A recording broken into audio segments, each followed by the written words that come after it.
Hey guys, welcome to Daily Screen. Tinggal menghitung hari lagi, Doctor Strange in the Multiverse of Madness akhirnya tayang juga. Penantian panjang para fans untuk menyaksikan film ini akhirnya terjawab sudah guys. 6 tahun sejak perilisan film pertamanya membuat film ini akan penuh dengan begitu banyak hal baru. Meski secara teknis film ini adalah sequel kedua, tapi secara konten Multiverse of Madness ini sudah jauh berangkat dari film pertamanya guys. Sosok Doctor Strange sendiri sudah berubah menjadi superhero yang sangat diperhitungkan dan juga dihormati di Marvel Cinematic Universe. Masalah yang akan ia hadapi pun jauh lebih rumit lagi sejak berakhirnya Spider-Man No Way Home hingga ke Multiverse of Madness ini. Jelas waktu 6 tahun itu terasa begitu lamanya guys. Apalagi Multiverse of Madness ini justru merupakan kelanjutan dari cerita Spider-Man No Way Home, bukanlah dari cerita pertamanya. Mengangkat tema multiverse dan juga genre horor yang disutradarai langsung oleh Sam Raimi ini akan menjadi film Marvel yang berbeda dengan film-film sebelumnya. So di video kali ini dalam rangka Road to Multiverse of Madness, Mr. Guide kembali akan mengingatkan kalian semua dengan film sebelumnya. Kita di sini akan bahas perjalanan Doctor Strange di film pertamanya. Tanpa berlama-lama lagi, langsung saja inilah dia Doctor Strange Movie Guide.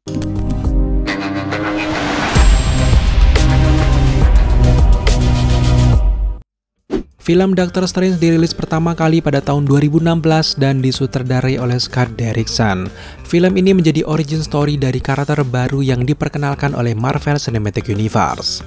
Film Doctor Strange pertama terasa begitu mencolok di hati para penggemar Marvel Cinematic Universe.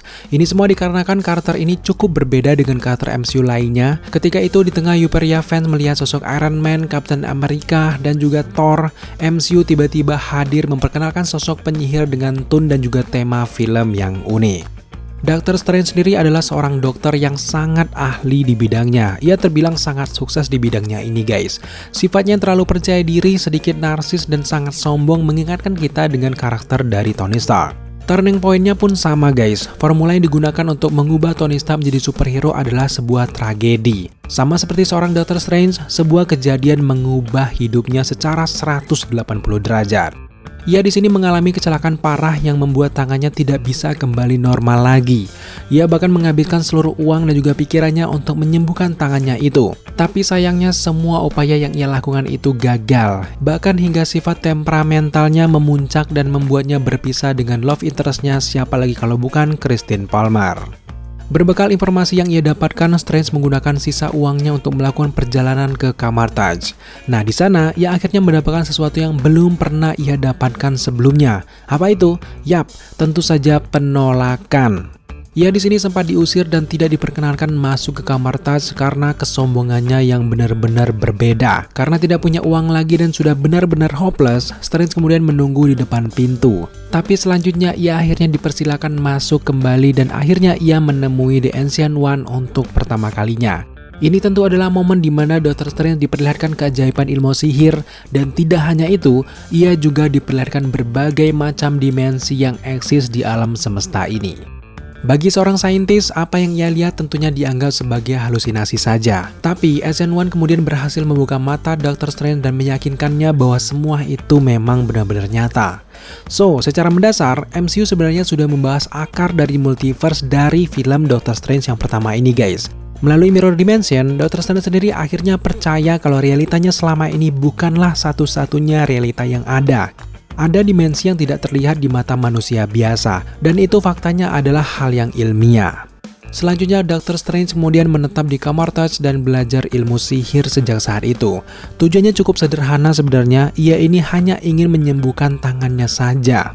Hal pertama yang ia pelajari adalah menggunakan sling ring. Doctor Strange ini berkali-kali gagal menggunakan sling ringnya sendiri. Nah, motivasi yang kuat membuatnya pelan-pelan berhasil. Penggunaan dari sling ring membuka portal adalah ilmu dasar dari kamar Taj, namun tidak bagi seorang Doctor Strange. Sebagai seorang dokter, Strange ini memiliki rasa ingin tahu yang sangat tinggi. Ia adalah murid yang sangat mengagumi ilmu pengetahuan. Bahkan hampir semua buku yang ada di perpustakaan kamar Taj sudah ia baca. Doctor Strange adalah fast learner hingga ia bisa menguasai ilmu baru dalam waktu singkat. Dengan sling ringnya, ia menyelinap ke perpustakaan untuk mencuri buku yang sebenarnya dilarang untuk dibaca. Buku apa itu? Tentu saja adalah buku Book of Cagliostro. Ini adalah momen di mana Doctor Strange juga Wong berkenalan dan mulai berinteraksi satu sama lainnya. Eye of Agamotto yang berisi Time Stone menarik perhatiannya. Diam-diam kemudian Dr. Strange merapal mantra yang mampu membuka Eye of Agamotto. Dr. Strange akhirnya melakukan eksperimen dengan Time Stone itu. Ia bahkan menggunakannya untuk hal-hal yang sangat simpel. Ia kemudian memutar balik waktu dan membuat sebuah apel yang tadinya sudah dimakan tiba-tiba kembali utuh setelah Dr. Strange memutar balikan Time Stone tersebut. Menariknya, seorang Dr. Strange hanya mempelajari cara menggunakan Time Stone dengan membaca saja. Eksperimennya dengan Time Stone membuat Dr. Strange bertemu dengan fakta yang sangat menarik. Ia di sini menggunakan Time Stone untuk mengembalikan halaman yang hilang dari Book of Cagliostro.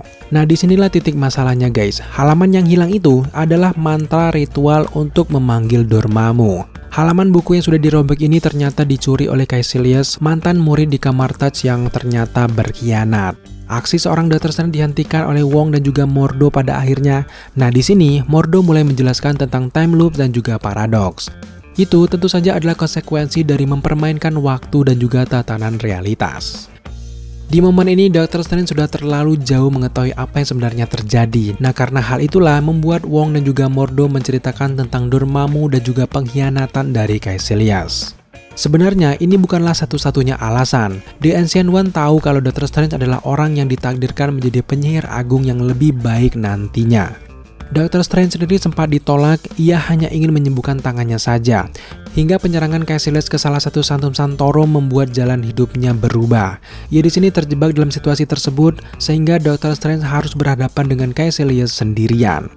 Berbekal dengan ilmu sihir yang masih seadanya, Caecilius tentunya bukan lawan yang sepadan bagi seorang Dr. Strange pada saat itu. Tapi dengan kecerdasan dan juga taktiknya, Dr. Strange mampu menyelamatkan hidupnya dari Caecilius yang nyaris membunuhnya.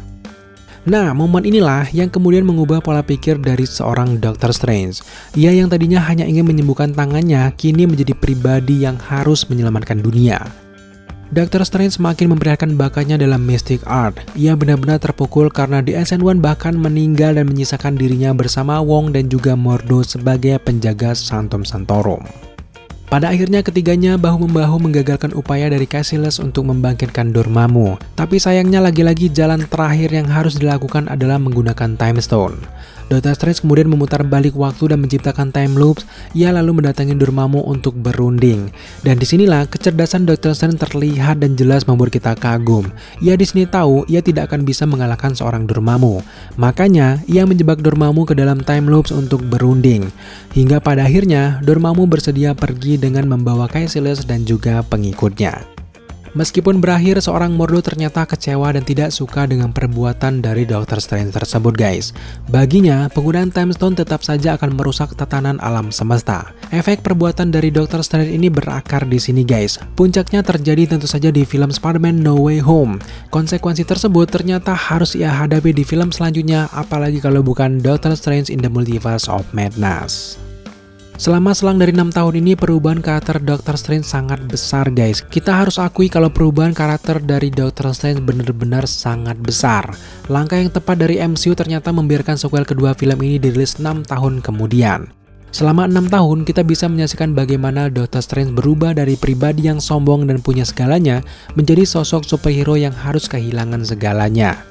Ia di sini menjadi sosok penting dalam Infinity Saga. Dia juga menjadi sosok penting dari kekacauan multiverse. Selanjutnya, Dr. Strange akan menjadi sosok yang penting pula dalam mengeksplorasi multiverse di MCU.